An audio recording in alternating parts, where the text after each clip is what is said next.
Live from the Metal Mayhem Studios in Rochester, New York. We are gold. And heard around the world by metalheads just like you. This is Metal Mayhem ROC. Heavy metal music. Your weekly dose of metal music, interviews, album reviews, news, and more. Want to be part of the show? Send us a message through our website, metalmayhemroc.com, or hit us up on Facebook and Twitter. Search Metal Mayhem ROC. It's getting nice and heavy. Now, welcome our hosts, John the Vernomatic Verno and Metal Forever Mark. Good evening, everybody. I'm the Vernomatic, and welcome to this week's show. As always, Thursday nights, new content drops. Visit the metalmayhemroc.com website. There you'll find direct links to Spotify, Apple Podcasts, Stitcher. Download past shows, leave a review, subscribe. That kind of stuff helps the bottom line. Sign up for our weekly email newsletter list. There you'll get entered into direct drawings for show merchandise. Whenever we get extras from publicists or record companies, we pass it along to you folks. Tonight's sponsor is Freedom X Hand Sanitizer. Hey, this product is made in the USA, so that's cool. Kills 99.9% of germs. It's odor-free, available in both foam and mist. We may be metalheads, but even we need a little extra protection out there. Tonight's show, I put together a cool one. It's sort of a reflection show from 2020. I went through all the interviews, and I grabbed little sound bites from all of them to help demonstrate and get everyone up to speed on some of the old content we did this past year. We have a lot of new listeners, and we appreciate that. And we have a lot of old listeners that may have not visited some of these. So I put it all together tonight, and we're going to revisit a lot of these different shows that we did. Now, a lot of times we're doing interviews with national recording acts, which is cool because, you know, it gives them a platform to promote their product. But sometimes I think outside the box, and I like to do other kinds of content-driven episodes. And this first chapter of episodes I'm going to highlight is dedicated to the history of Rochester, New York, and the metal connection that we have. Back in 1985, I was a senior in high school, and I was taking a 2-year vocational class in radio and TV broadcasting. Me and a classmate, he goes by the name of Cheech, we pitched to the powers that be to allow us to host a Friday night metal show. Now, we got it approved, and the name of the show was Metal Mayhem.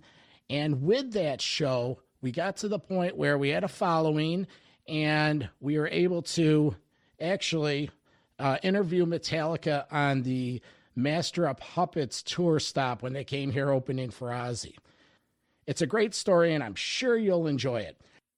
So this first cut is a reunion show that we did last April. I had Cheech on the show, and we reminisced about the time that we did the Metal Mayhem show, and more importantly, that whole morning of meeting Metallica. So here's Cheech sharing his recollection of that morning at the Rochester Plaza, waiting for that Metallica tour bus to show up. I remember we were, you know, of course, we're anxious as hell, so we're early. We're 15, 20 minutes early. And I think they were 20, 30 minutes late. So yeah. I can remember sitting in front of the hotel going, they're not coming. They you know, I got all this scenario going through my head. Yeah, they told us this hotel, but they're going to a different hotel. They're screwing us, you know, because I mean, you're continually thinking this is Metallica. This isn't really actually happening. Sure enough, big old tour bus pulls up and they roll out, and it was like, wow. Okay. Well, they drove in from Syracuse. They played Syracuse the night before. Right. And but as soon as that tour bus came in, I can remember Verno's like, they're here. It's happening. This is happening. And I was like, what the hell? Yeah, it was pretty surreal. I mean, in a sense, it's funny that we're doing this because it's thoughts and memories that I haven't brought to the surface in years and years. But when you do, it becomes vivid and real and like it happened yesterday. It's kind of weird. there's Cheech from the Metal Mayhem reunion show from last April, reflecting on that morning that we had a chance to interview Metallica. It was 1985, 1986, and, we ran with it. So our show was called Metal Mayhem. Now, on the other side of Rochester, the big boys lived. There was a heavy metal show called Metallic Overdrive. Now, Metallic Overdrive, they started in the early 80s, and it was a promotional tool that the owners of the Lakeshore Record Exchange started as a means to, one, advertise their store, and two, get the music out that the store was selling, and it was like the perfect storm. So these next two clips feature Ron Stein. He was one of the owners of the Lakeshore Record Exchange. It was a partnership, him and his wife, Jackie. They were metal. They weren't metalheads. They were retailers, but they designated their store to specialize in import heavy metal. The new wave of British heavy metal that was coming over into the States in the early 80s. So like when I say it was the perfect storm, it was. So Ron and Jackie Stein, they started this record store, and they started this radio show, Metallic Overdrive. And then later on in their career in Rochester, they started promoting club-level shows at the local heavy metal bar called the Penny Arcade. It was fantastic. So here's Ron Stein talking about, it gets good, folks. Here's Ron Stein talking about the day that Metallica came into his store when they were in town recording Kill 'Em All.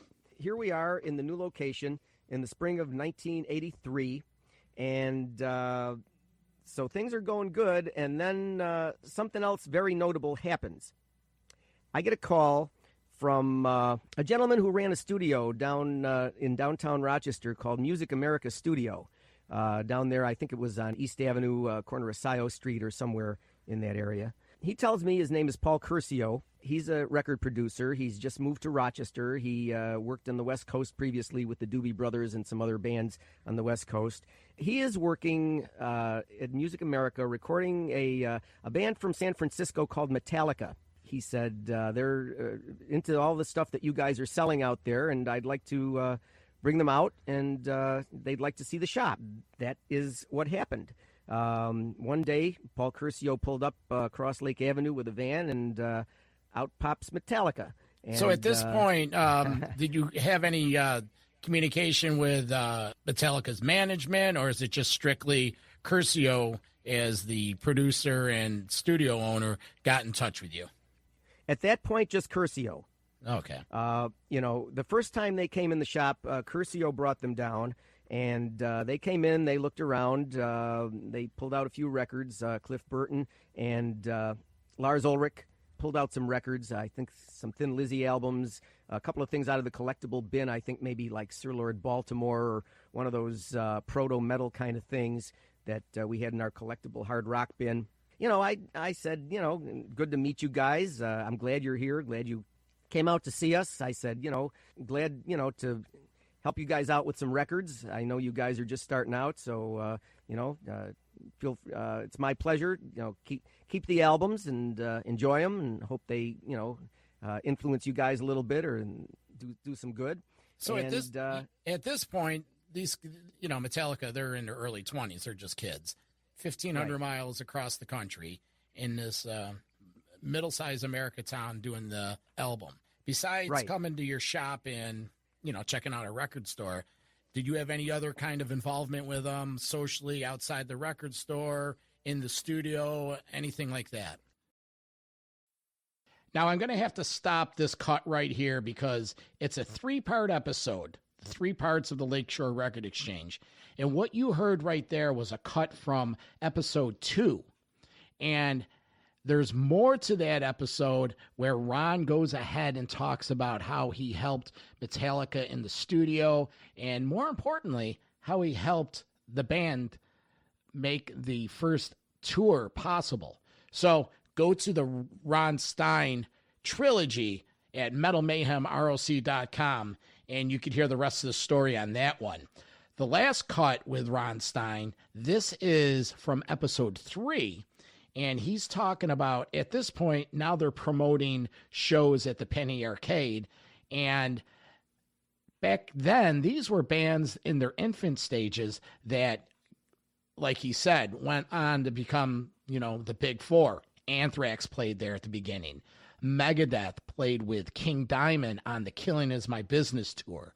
Slayer played there on Raining Blood with Overkill. The bands go on. And I invite you, again, to go to the metalmayhemroc.com website, and there's an entire picture gallery that goes along with this 3-part story. It's fantastic. Photos from back in the day. It's just fabulous. So here's Ron Stein partaking in a show segment called Mount Rushmore of Metal, and he's talking about some of the best shows he promoted at the Penny Arcade.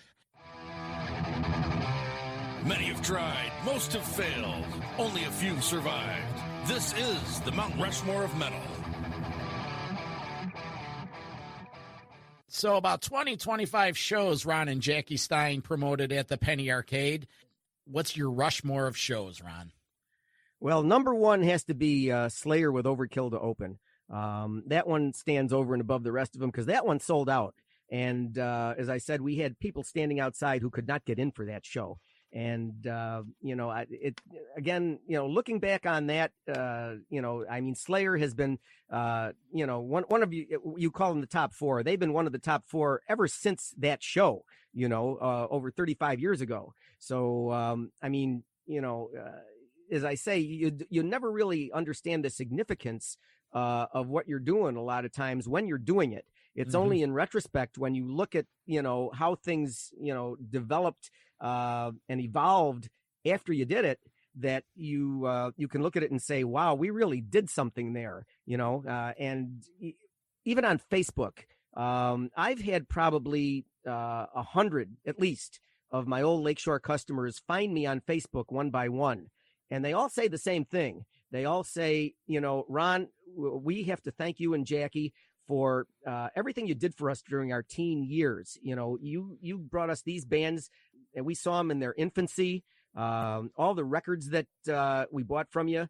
Saturday night and Friday night Metallica Overdrive was a weekly ritual for us. It influenced our taste in music.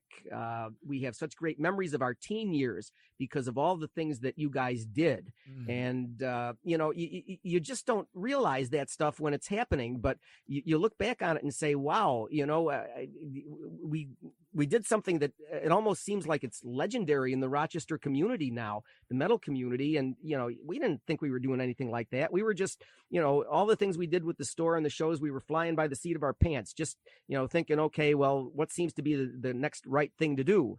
Okay, we're being offered this band, we're selling their records, let's do them, That's how great shit happens, Ron. That's how great shit happens. I guess so. So again, that's Ron and Jackie Stein. They had the Lakeshore Record Exchange.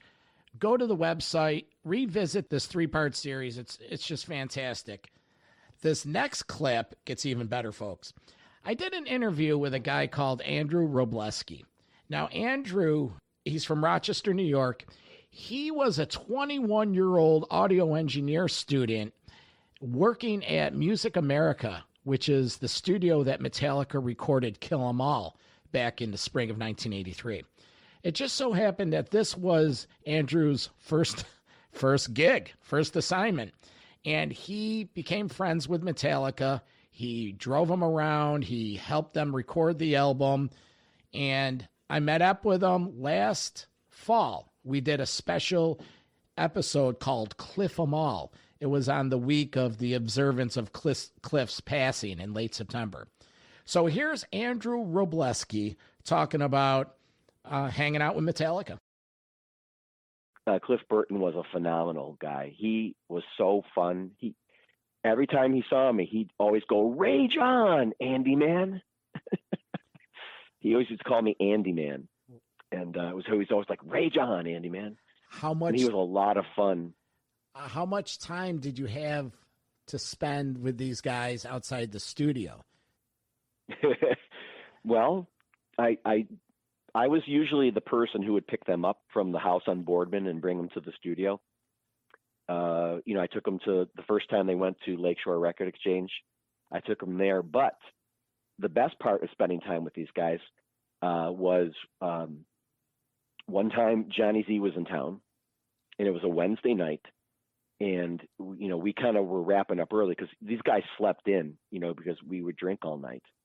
And that's where the whole nickname Alcoholica came from, by the way. Oh, sure. Sure. And so we, Johnny's like, what's there to do? And I said, on Wednesday nights, I usually go to East Rochester because it's 25-cent beer night. Where, Peaches? And so I think it was called Miller's. It was right on Commercial Street on the main drag there. The main drag. I live in East Rochester, so the main drag of East Rochester used to go to Miller's on Wednesday night for quarter drafts. Yeah, and I forgot it turned into another restaurant, but when you walked in, you could go up. The bar was right there, but then you could go up or you could go down. And so Johnny Z said, "Here's $100." He gave me $100 bill. He goes, "Go have some fun." We piled into my Chevy Impala, and we went to Miller's, and a few of my buddies from Penfield were there. And I gave the bartender the 100, and I said, "Don't stop." And we had a couple of beers. Wow, that's awesome, man. That is awesome. So here... No, you know what's awesome, John, is that I drove home, got them back home safely. I was thinking that I didn't want to show our age, but that was back when, the cop made sure you got home. Andrew Robleski, sound engineer for the Kill 'Em All session up here in Rochester with Metallica. A lot of these clips that I'm playing, this is just the tip of the iceberg. There's so much packed in here, and that's part of why I'm sharing it with you tonight. I invite you to go to the website and dig some of these out. The last clip I'm going to play right now concerning the early days of Rochester, New York. This is Carl Kennedy. He's the drummer of the Central New York metal band, the Rhoads. Now, the Rhoads, they gained national, if not worldwide, recognition. Three-piece band. David Rock Feinstein's in the band. He's the direct first cousins of Ronnie James Dio. And the Rhoads, they played with these bands. They played with Maiden. They played with Priest. They did those European festivals. Well, here's Carl. He was on the show. We were doing a promotional interview for the solo band Kennedy's Warrior release this past July. But I asked Carl to share a metal confession. And here's Carl talking about the late Randy Rhoads and Ozzy when they played together in 1981, I believe. Well, that being said, 40 years in the metal world and rock and roll, you have to have a metal confession you could share with us. I have so many metal confessions that we could restart this interview, and it could be all metal confessions. Well, when we played the first show, we opened for Ozzy with Randy Rhoads. That was in the dressing room in Syracuse, and we were in the dressing room warming up, and Randy was several doors down, like way down the hallway from us, and all of a sudden he fires up practicing, warming up. He must have had a full Marshall stack in there because literally we could not speak to each other. Our mouths would move. We couldn't hear a word we were saying. It was that loud. But at the time, the Blizzard of Oz album, he was now playing things that, later we would hear Satriani play. And, it was a whole different style of music, all the modes and just wailing and the sweep picking and things he didn't play with Ozzy, things that were, way ahead of what he was doing. Sure. But he was playing it. And we always think about like, what would have happened if he continued to record? Like what would have made some amazing music, because he played with such feel and that he had amazing technique. So if you can, as a songwriter, if you have that kind of technique and also you're playing with feel and you can write, it's wide open for you. So, but it was amazing to hear that. We were just kind of in awe, not only at what he was playing, the fact that the guy was playing at freaking 120 decibels in his dressing room. That's the thing. Well, that's great. That's good stuff. Carl Kennedy sharing some road stories with touring with Ozzy and the late Randy Rhoads. So again, folks, that first chapter is the history of Rochester, our connection to the formative years of metal. We're going to take a break right now. We're going to hear from Freedom X hand sanitizer. And then the second half of the show, we're going to share some clips from the likes of Greg Renoff, Armored Saint, Mark Weiss, and more. We'll be right back. This is the Vernomatic on Metal Mayhem ROC. Attention metalheads, we all want to return to concert venues soon. Introducing Metal Mayhem ROC Metal Forever Freedom X Sanitizer. This sanitizer product is water and foam based, manufactured with proprietary HYIQ solution. That's right, no alcohol, but more effective. Manufactured following FDA sanitizer monograph guidelines. It applies smooth without irritating the skin. Safe for all ages. Keep your friends and family safe with Metal Mayhem ROC's own sanitizer. Visit metalmayhemroc.com or metalforever.com to order your bottles now. Use promo code METAL at the Freedom X checkout store for a show discount. Now, back to Metal Mayhem ROC.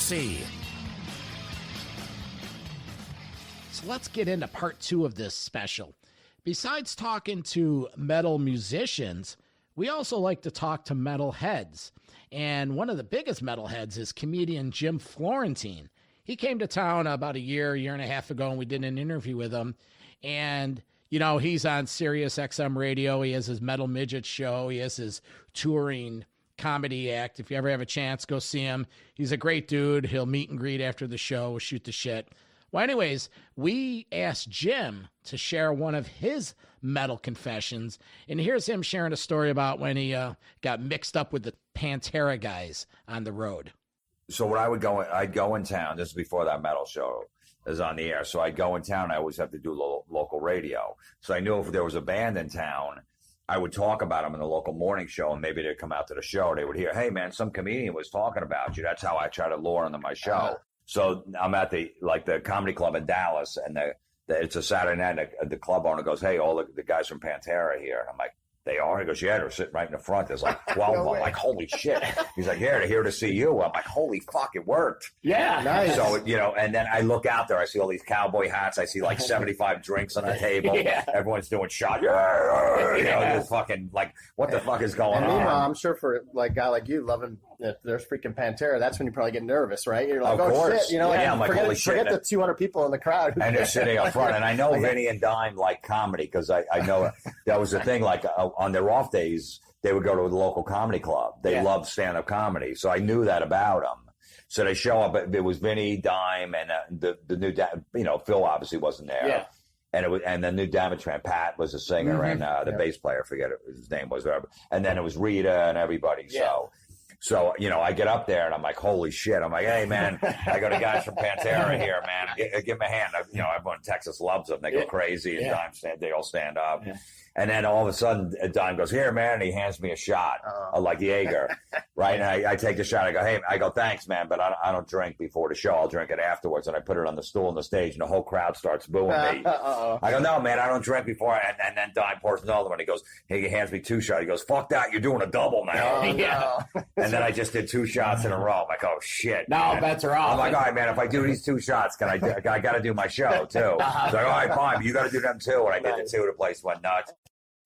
Jim Florentine, the dude's totally cool. You know, he's really is a cool guy. So again, if you have a chance to go see him live. This past July, we also had author Greg Renoff on the show.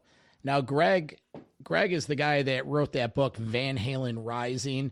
It's just a fantastic book, chronicles the history of Van Halen from basically when the family got off the boat up until the beginning of the first tour. Well, in July, he released a new book. It was written with Ted Templeman, the producer of Van Halen, and the guy that signed Van Halen, did the first 6 albums. So here's Greg talking about, sharing a story about when he was at Ted's house. And, well, just listen to it. This one's cool. What was the story behind Spanish Fly? Ed was at a party that Ted had, and he picked up a flamenco guitar. Yeah, if people go on my Twitter, I have a picture of that guitar on my Twitter. It's kind of interesting. It was really kind of cool. I was at one of the first times I got to interview Ted, I went to his house, and it was like this guitar was sitting in the corner, and I was like, huh. I was like, hey, that's a cool Spanish guitar. He goes, oh, yeah, that's the one that Ed played. That's the one that Ed played. So Ted had bought a couple of guitars in Europe on his on a trip he took to Europe in the early 60s. And, it was sitting leaning on the couch at Ted's house. And this would have been New Year's Eve of 1978 to 79. And Ted asked Ed to play it. And he goes, can you play those hammer-ons with the tapping on an acoustic too? And it goes, yeah, like, why not? And he did it. And Ted said he was just like, fuck. He's like, this guy, it's just incredible. It's just amazing. And he's like, we're going to do this. We're going to do the acoustic, we'll do an acoustic solo for you on the next record. And they did that. So, that was at Ted's house. It was weird. And, I picked it up and held the guitar, and one of the strings was broken. And Ted said to me, he goes, that's probably the same set of strings. It's like, I never, because it was just like something he just kept around the house. He didn't play it, right? It just like was like a thing. He just kept around. It's like, that's probably the same set of strings. So I like touched them to have a little bit of the Ed Van Halen mojo, and then like didn't touch it anymore. I didn't want to, you don't want to break another string or something like that. So I didn't play it, but it was cool. There's Greg Renoff sharing a story about him at Ted Templeman's house and the guitar that Eddie Van Halen played Spanish Fly on. Go back to the archives, July 2020. You'll find that show. Okay, the next one we have up is Mark Weiss. He's a heavy metal and rock and roll photographer. He's been in the business for years. Well, this past summer, he released a new coffee table book called The Decade That Rocked, 1980 through 1990. It's one of those 400-page thick coffee books, glossy pictures. It's fantastic. Well, we had Mark on the show, and he was just telling stories about all the iconic album covers that he took and all those pictures that we used to look at when we grew up, looking at, Circus Magazine, Hit Parade, or Kerrang, all those publications. So here's Mark sharing a story about him and Nikki Sixx and Tommy Lee. Pretty awesome. What about people like Nikki Sixx? He seemed to be so hands-on. Was there ever a time when, when you're shooting Motley Crue and the vision that he had for that band was just astounding? He, like the gangster shoot that we did, that was all him. He told me what he wanted for the Theater of Pain. We did some straight photos around some different sets. He wanted it to be different. That's when they went, really glam, 85, I believe. And he wanted this gangster out shoot. So we all got him Tommy guns, and we got a old Rolls Royce from one of the movies back from one of the gangster movies. I think they used it in. And I got a backdrop and smoke and it was a big production. And it ended up being in the tour book and posters and all this and that. So yeah, he's pretty visionary. But when you said he was hands-on, I'll tell you a story that when I first went on tour with them, when I was with Ozzy, they opened up. I knew them. I shot them in 82 for Wee Magazine with the naked women and motorcycles. And that's how we first met on that shoot. So we kind of became friends pretty quick. And then in 83, they played the US Festival, which I was at, and I shot them there. And then when they went on tour with Ozzy, I was shooting Ozzy. And of course I was shooting them on theaters, but now they're opening for Ozzy in arenas. So Nikki asked me if I wanted to go on their bus, for a few shows. And I said, sure, why not? I asked Sharon, and she said, yeah, go have fun. And so as he was getting on the bus, Tommy Lee was on the driver's side, and he kind of put his foot down, and he wouldn't let me go by. He stopped me. And then Nikki kind of grabbed me and started biting my leg. And he's like, draw blood. I'm like, what do you mean draw blood? He goes, draw blood. And I didn't know what he was talking about. And so he wanted me to bite him back basically until he bled. So this went on for a while. And meanwhile, Tommy's drinking the Jack Daniels, and soon enough, they started pouring down the Jack down my throat because I was in pain, and then I got enough Jack in me where I had the balls to bite him back, and I did, and drew blood, and they let me in. Guess that's the Motley Crue rite of passage. Blood Brothers. Well, yeah. So I wasn't the only victim. I hear that it was a ritual whenever they had a new visitor. I guess it's the way they show that they liked you. The wise guy. That's an awesome story. And, Motley Crue, those guys are nuts. Back in the day, they were just crazy. So, again, that book is The Decade That Rocked. It's a fantastic book. They sent me a PDF, and I was flipping through it, the digital. So, check that out. Go to the website. Check out that episode. The next clip, my co-host and metal brother, Metal Forever Mark, he did an interview with Michael Sweet of Stryper. Michael was on the show promoting the new album, the new Stryper album, Goddamn Evil. Cool guy, great stories. Mark asked Michael his interpretation of the term hair metal, and this is what Michael Sweet had to say about it. This one, Vernomatic and I, we talked about this on our show the other day, and I'm not a musician, and I've tried to play Stryper songs on guitar, and I can't even try, so I give up on that. But anyway, this tag, and I guess this even ties into, like that track, Honestly, that was one of your first big hits, and I know you mentioned the high, vibrato, and people thinking you might even be a female singer at first, and then, in conjunction with that, being known for a ballad, but also this hair metal tag that gets thrown out there that, I know it's, the style and the look that happened way back in the 80s when bands like Stryper were, first around. But what is your opinion on that tag? Does it frustrate you? Does it irritate you? You just kind of accept it for what it is? Because I think it kind of cheapens the musicianship and the music, in my view, but you're the musician. It does. So it really does. Because when I think of hair bands, I think of Poison. And that's not the slam Poison, but we're nothing like Poison in any way, shape, or form. So when we get tagged hair band, it's definitely disconcerting. It's not an accurate description of the band, I don't think. We're a hard rock metal band. Yeah, it just so happens that we had a lot of hair, and the hair kept getting higher, and like any other band from that era. I mean, at one point, Guns N' Roses was a hair band. Let's be real. I mean, every band from that era at some point was a hair band, except the guys that didn't have hair. And, it just, and then the clothing too. It was all about the clothing and the costumes. And Ray Brown was the guy that made them for most bands, White Snake, Bon Jovi, you name it. And, I don't want to say we got caught up in that, but we were part of that era. And with that comes labels. And then you add to that the Christian label. And, I always thought it was very funny and very odd to label music or a band Christian just because they sing about Christ. Because, all the bands that sing about Satan aren't labeled satanic bands. They're just labeled metal bands. Slayer, pick any band that has pentagrams and sings about the devil, and they're not called. So what does it feel like to be a satanic band? But with Stryper, because we sing about Jesus, like, what does it feel like to be a Christian band? And that tag is always thrown around so loosely, and I've never liked it. I feel that it limits what we do and continues to do so. And I've also said many times, and I'll say it again, the limitations are wide, and, there are many.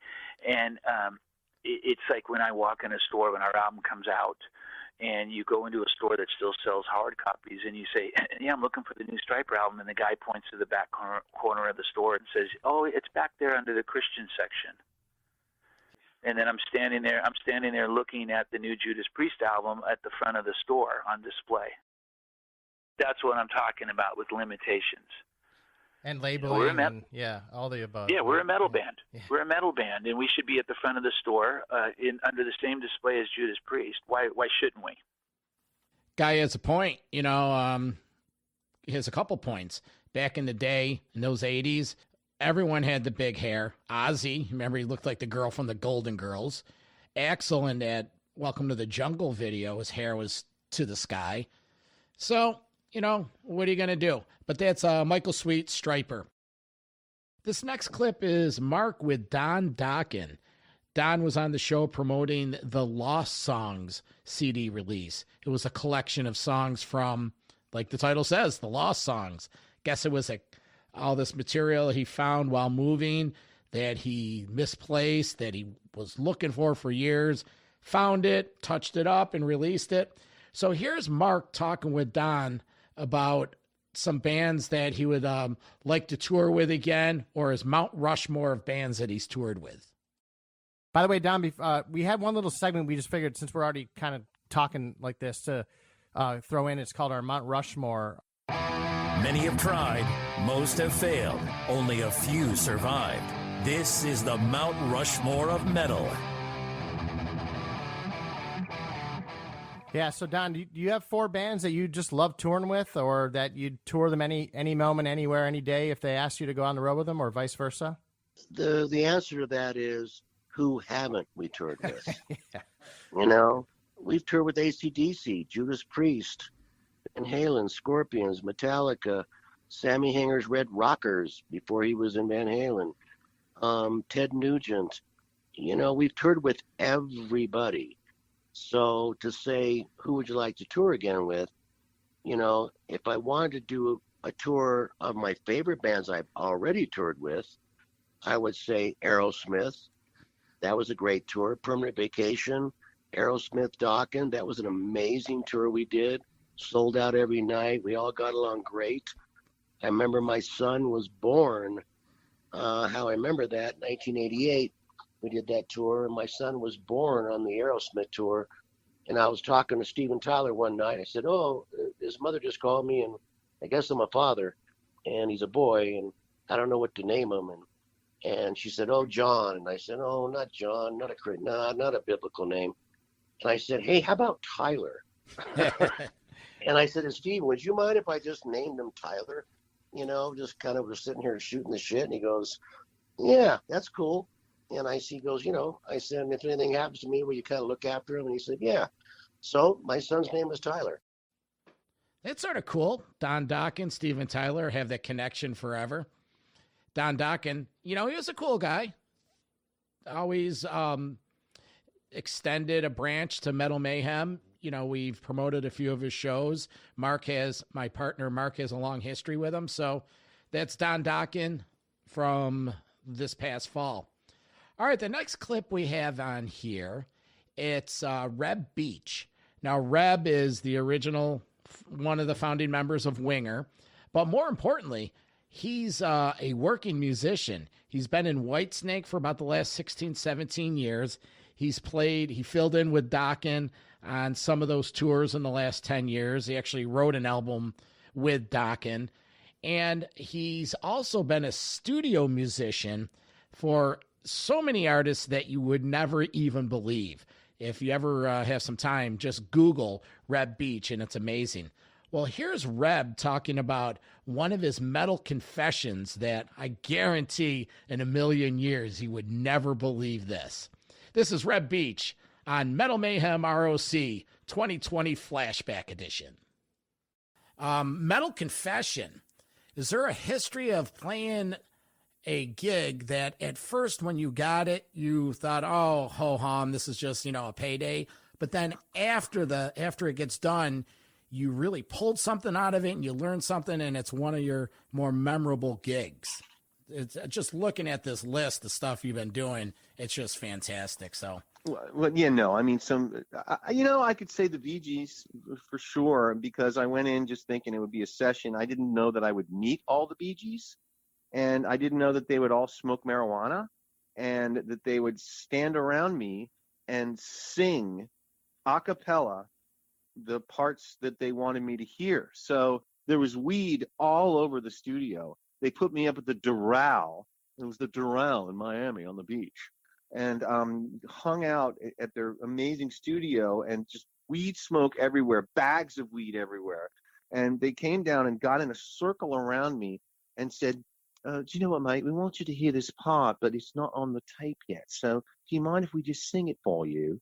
And I was like, yeah, great. And they just, stood around. Oh, here we go, mates. And it was like, you know, and I was like, wow, it was the Bee Gees are standing around me, and I think I'm stoned because of the smoke that is, you know, permeating my nostrils. It was really, really a great experience. Did they have satin shirts on and look like they walk off the set of Saturday Night Fever? No, but they did look cool, you know. It was like, you know, white white bell bottoms and, you know, just a cool button-down shirt. They were just chilling, man. That interview was cool because Reb shared a lot of little anecdotes like that. And it was just, as I'm doing the interview, talking with him, and he's sharing, like I said, a lot of these anecdotes, my mind is racing. I'm like, no way. How the hell can you be involved with someone like that and you're quote a rock star? But hey, it's a payday.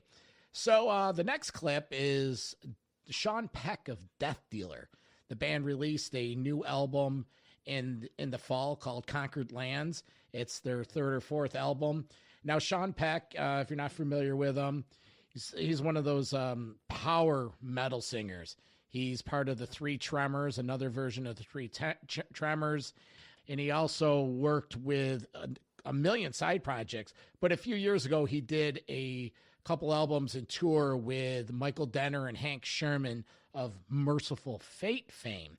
So I had a chance to ask him about that situation, and this is what he had to say. We're talking with Sean Peck, lead singer of Death Dealer. A visionary. I'm a metal visionary. Metal visionary. Sean, I want to quickly touch. I'm an old school metalhead, and Merciful Fate. I love the two releases you have, the Satan's Tomb and Masters of Evil with Denner and Sherman. I don't really want to go too deep into this rabbit hole with Merciful Fate. Let's go deep. Let's go okay. deep into it. Is there a chance? Are those guys talking at all, or is this is RIP? There's no way that there would be a 3. I don't want to brag or anything, but did we not capture the Merciful Fate magic in those two, in that EP and that album? I mean, those songs, besides the vocals, sounded like Merciful Fate, didn't they? Oh, they did. It was 1984 all over again.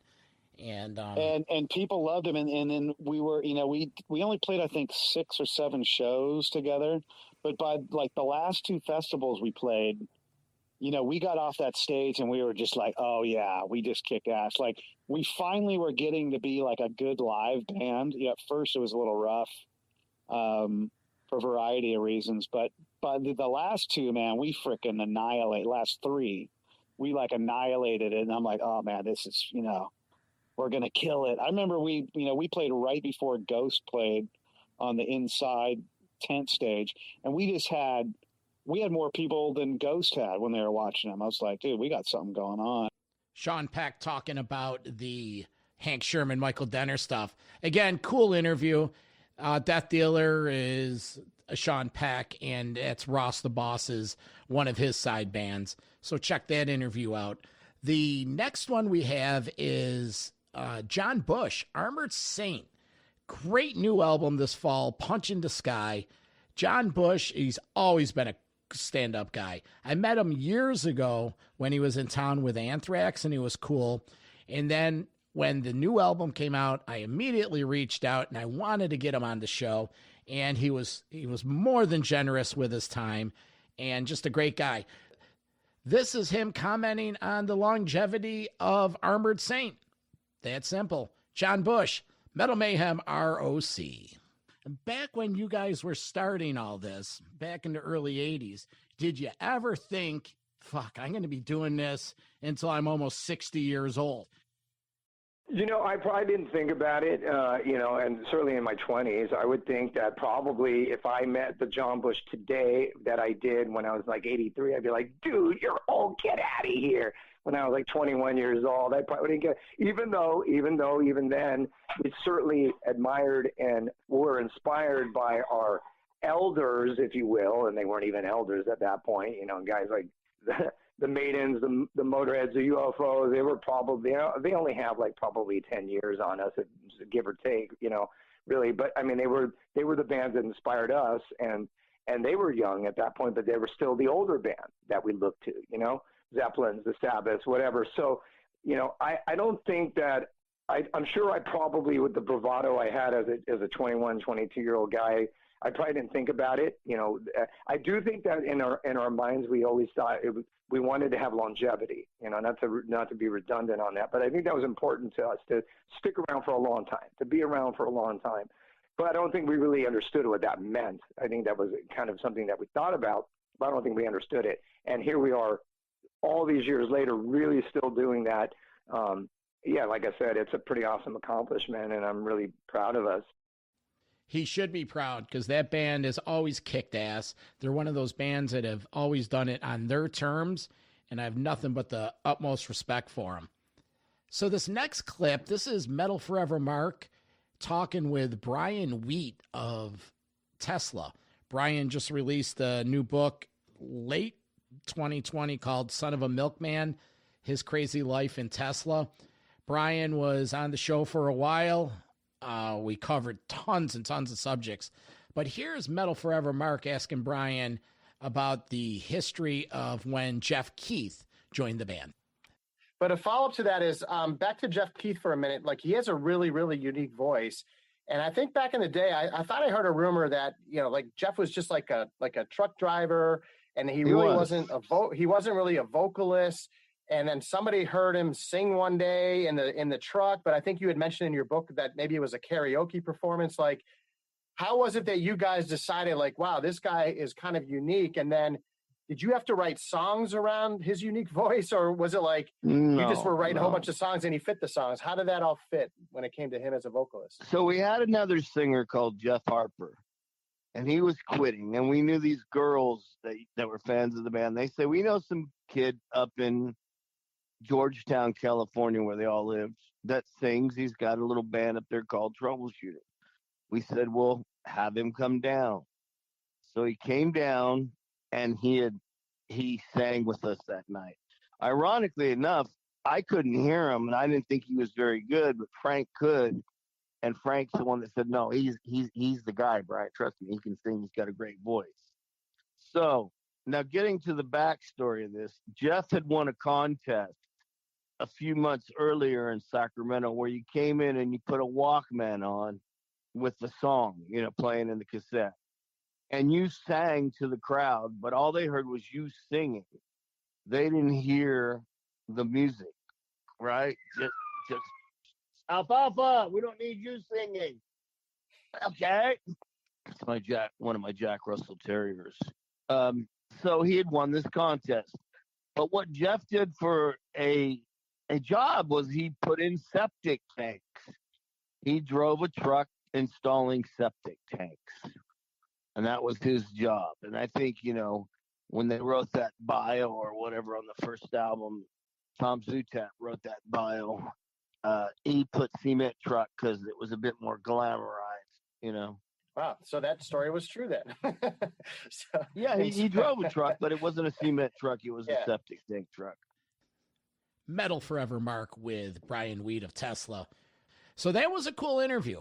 All these interviews are cool. They really are. It's just I'm extracting some little tidbits from each one just to illustrate the direction we're going here.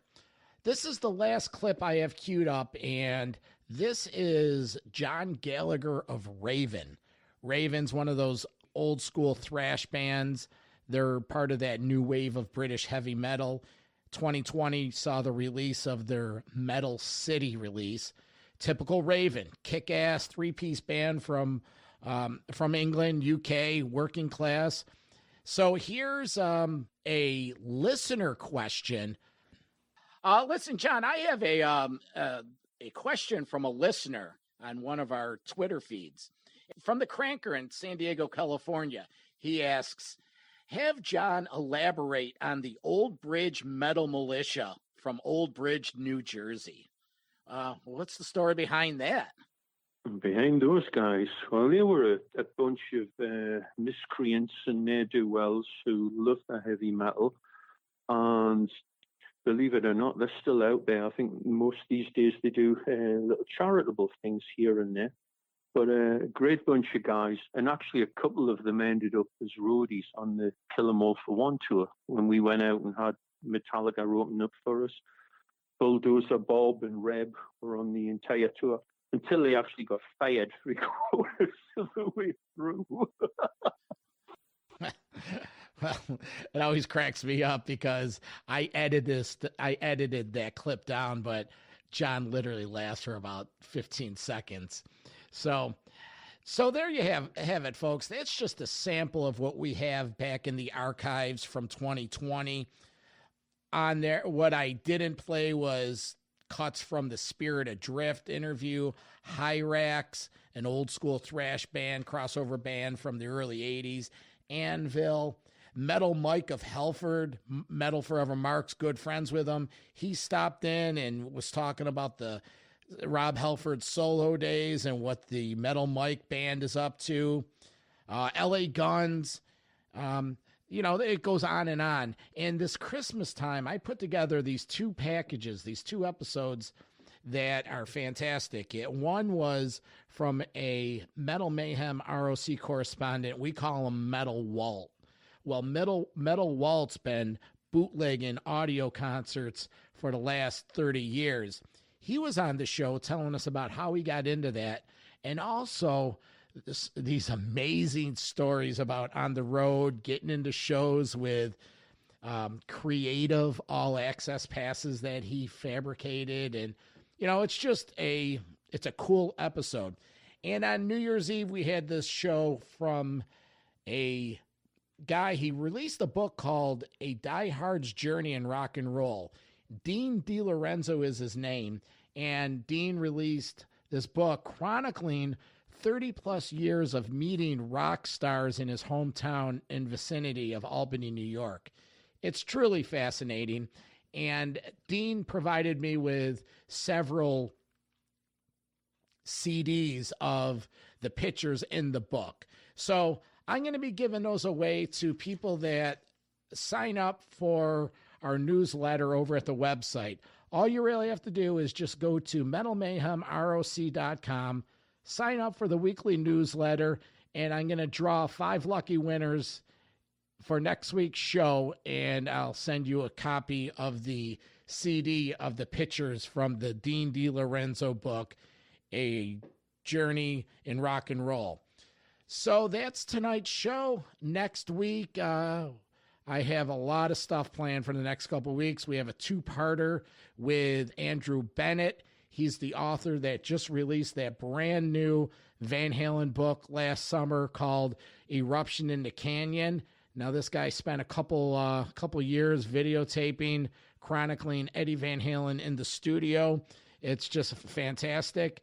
We have Vinny Appice with Black Sabbath, Last in Line. He's in a few weeks commenting on the release of the deluxe version of Heaven and Hell and Mob Rules. And, we're always working to get product out to you. So enjoy the show. Go to the website. Discover some of these past episodes. Leave a review. Subscribe, all that stuff. For my co-host, Metal Forever Mark, I'm the Vernomatic. We'll talk to you next week, and we'll see you online. Oh, and always remember, keep it heavy. Metal for life. Thanks for listening to Metal Mayhem ROC. Check out our websites at metalmayhemroc.com and metalforever.com for information on upcoming concerts, podcasts, archives, and all sorts of info. Please like, follow, and share with everyone, even your non-metal friends. Catch us next time on WLFE DB Radio.